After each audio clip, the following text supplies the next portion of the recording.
I'm excited to show you how I'm quilting my Oh My Stars pillow sham that matches my Oh My Stars quilt using Pat Sloan's fabric and Fabulux thread. The color I'm using is called Hint of Lime right now, and the first decision I always make on a quilt is where am I going to put the ribbon candy. So on this pillow sham I'm going to put the ribbon candy in the green sashing. It's a 2-inch tall sashing, and I'm going to just make very tall ribbon candy. Up and down. I'm not worried too much about them being the same size or touching each other or not touching each other. Actually, that's a little bit slow. Let's see if I can speed up a little. There we go.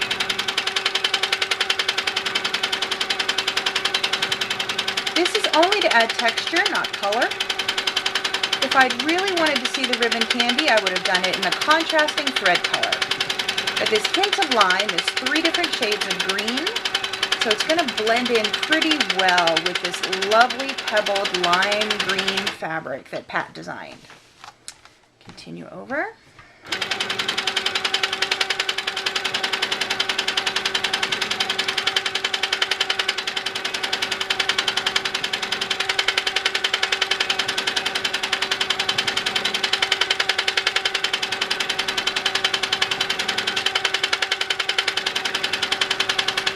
I'm doing this ribbon candy in the sashing first because it's pretty much acting as a stitch in the ditch for the block for me. So if I do all of the sashing all the way around the block will be fairly stabilized and I won't need to do stitch in the ditch. Win-win.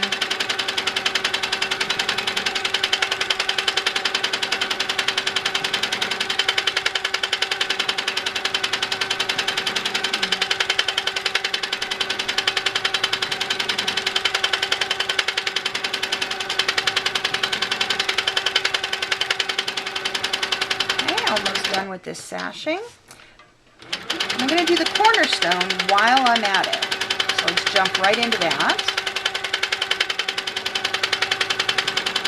I'm aiming to end my ribbon candy up at the top so I can do the cornerstone all at once and continue on to the next sashing. So the first thing I'm going to do for the cornerstone is grab a tool. This is a Handy Quilter Oval Set B, and this is number 2. I'm doing this for continuous curve.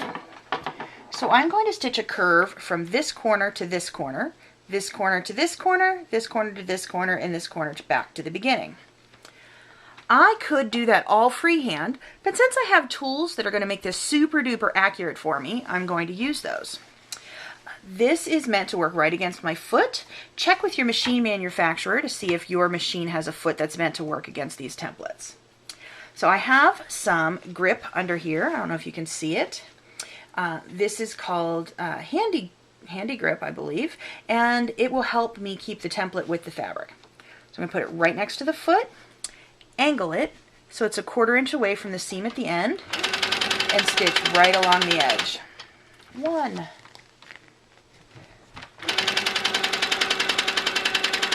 2,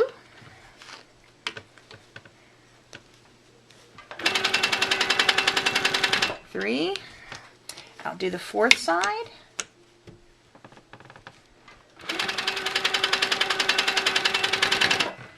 And I'm going to continue on stitching each sashing and each cornerstone all the way around my pillow.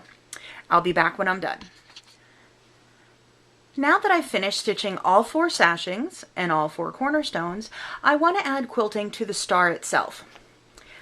Since I already have my Hint of Lime thread in my needle, and since lime green is a neutral, I'm going to use that to quilt my brown star.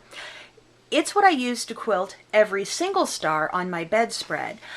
It blended in beautifully and I didn't need to change colors each time. What I want to do is take that continuous curve that I did in the cornerstones and play that out in the block. So I'm going to do a curve from corner to corner to corner to corner and back again. Once again, I'm going to use a long arm quilting template. This is a Handy Quilter Oval Set B. the bigger one this time. It's the outer one. I'm going to put it right next to the foot, leave a 1/4 inch away from where I want it to end. This is one time when I'm really, really, really glad that this is a Handy Quilter Sweet 16. I have a 16-inch throat here. When I quilt with rulers and templates on a smaller machine, on a home sewing machine, a larger template like this can get really cumbersome, and you'll see that as we go along. So I might have to turn the quilt more on a home sewing machine to leave enough room, but on this machine I should be fine. So I'm going to stitch along the edge of the template all the way up to the corner. The ruler grip on here is really helping me. And here, can you see now that the template has to go up? That I'm really glad I have that extra space. And especially right here. Let me trim my tails while I have a second. Now that I'm here, this would be going right into my home sewing machine, which would have a smaller throat space. So here's my 3rd curve and my last one.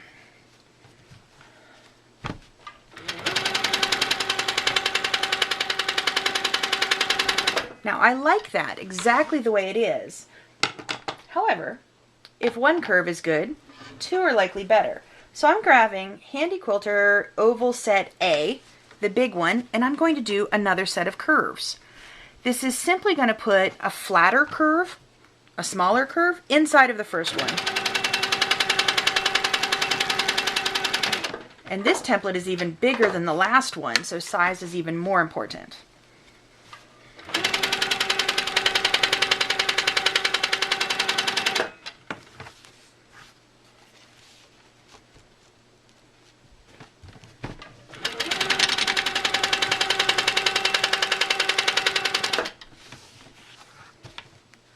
Now you can see there's some puff coming because of the wool batting, which is why I chose it.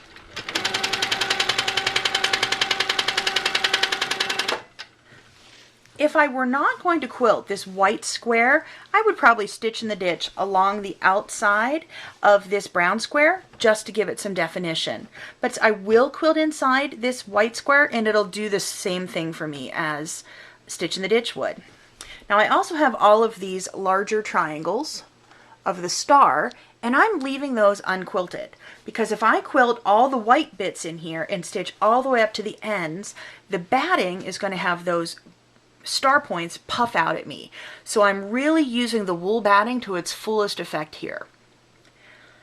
Let me change thread colors and we'll get on back to you. I'm ready now to quilt the white background of my star. I'm going to quilt this center square first, and I've started on a seam line inside the square.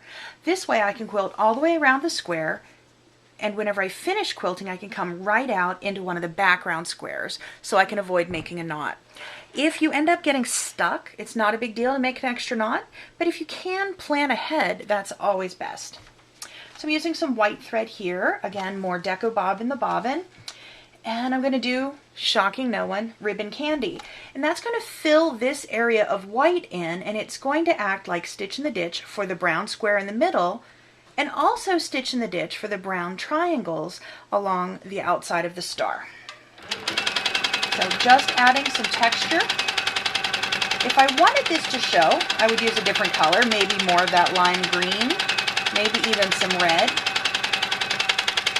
I'm using thread that has a little bit of a shine to it, so it's a little more than plain white, but it's still pretty subdued.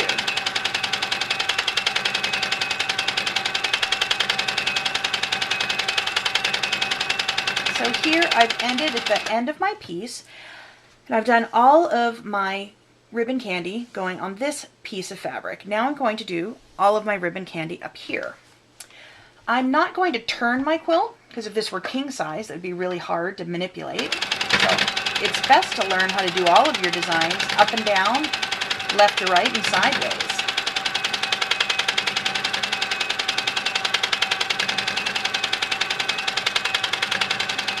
Today is one of those damp, gross, hot, humid days in New York, and it's one of those arthritis days if you deal with that. So I have these fabric pushers on my quilt to help me grab onto it since I'm not moving my fingers very well today. They work the same way as gloves, but since I'm doing a lot with rulers, I don't want to have to keep taking my gloves off and on. Now here, oops, I ended up in a corner, but I really want to quilt the next bit of the square, so I'm simply going to do some fake stitch in the ditch to travel down so my needle is where I want it to be. While I'm stopped, let me trim my thread.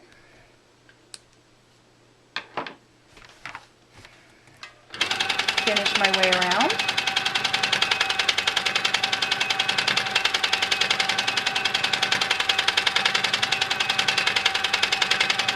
If you're not a ribbon candy person, a meander would do the exact same thing in here. Some pebbles, some loops, anything that works for you. This is just my go-to pattern. And again, I ended up with my needle in the wrong place again. Some fake stitch in the ditch will take care of that, and I'll stitch my last piece.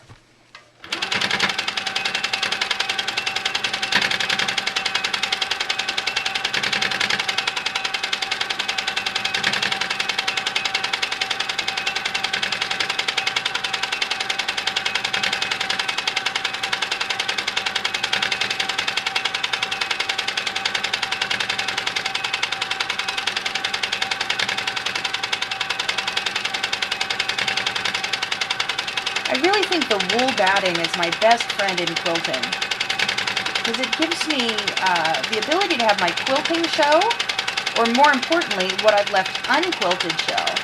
So I can quilt less and make it look even more stellar. It has a lot of contrast to it, so less quilting can be more. I finished that square. And I'm not sure if you can see, you'll be able to see it when I'm done, that it actually, by stitching the ribbon candy all the way to the edge here, it acted as a stitch in the ditch and it held that center square down. It's done that on the center of these triangles, but we haven't done that to the outside. So when we do the background quilting here, when I do the background quilting here, I want it to act like stitch in the ditch here as well. What I did was some swirls and some echoes. So here's a swirl, and I know that I want to end right here. Keeping that in mind, I'm retracing my swirl back out. So I'm going to put another swirl up here.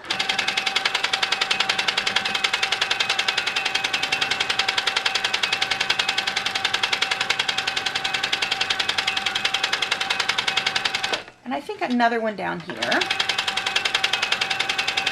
So here's a little swirl. I'll retrace back out, echo back in, echo up. Just trying to fill everything. A little more echoing. And one more swirl in the bottom corner. Up to the point, fill in here, and out on the corner. By quilting close to the edges, it's going to let that triangle pop for me. Now I'm going to do the same type of quilting here in this large triangle.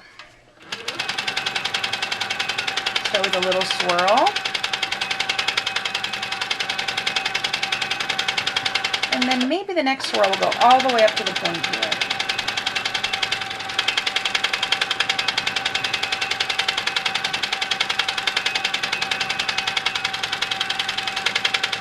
You can come fill in back down here. Another swirl. I know I want to go out that side point, so I'm working my way from right to left here. Doing that because it's the better position for the camera angle. Very scientific reason for what I'm doing. And echo it in to fill in every bit.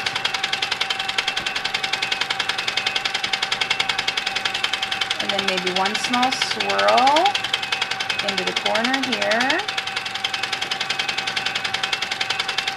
And back out.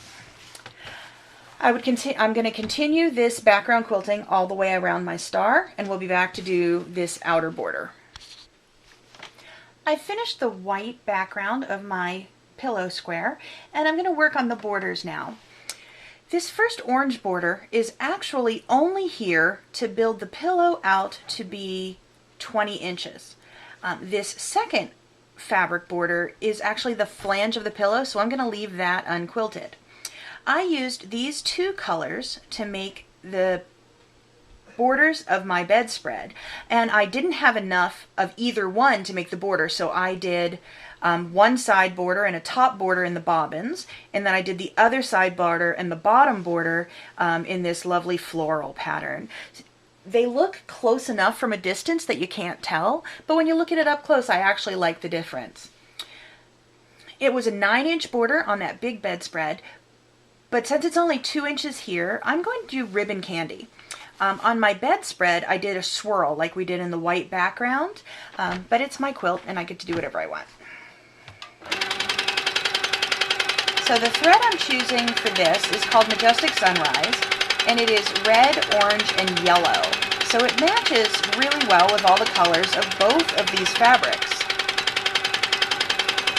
I'm not using the same thread in the bobbin though, because it's a 50 weight polyester, 40 weight polyester, even fatter. I'm using a single strand of Deco Bob, and it's a single color. Deco Bob is an 80 weight bobbin thread, so it's half as thick as this top thread is. And I'm using kind of a burnt orange color so that it blends well with all the top fabric and also the top thread. So that if any of the bobbin thread pulls through at all, you're not going to see it because it's going to blend beautifully. That might not be something you've thought about before, using a different top thread and bobbin thread. And if you do, matching your bobbin thread to your top fabric to hide any little inconsistencies you may encounter.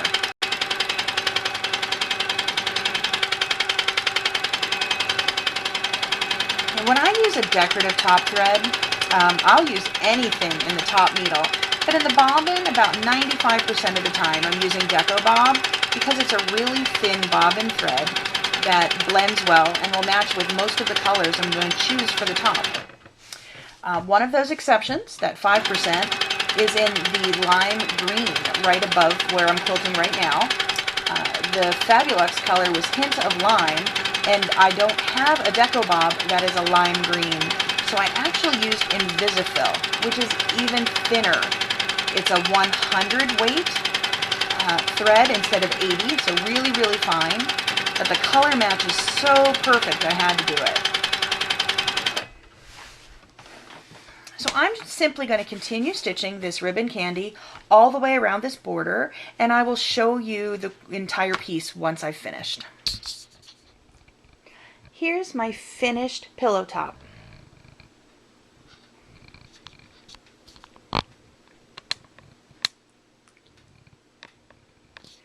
Check out Debbie Brown Quilts for the blog post that explains exactly how I did this, gives you links to all the products I used, and has some close-up photographs. Thanks for quilting along.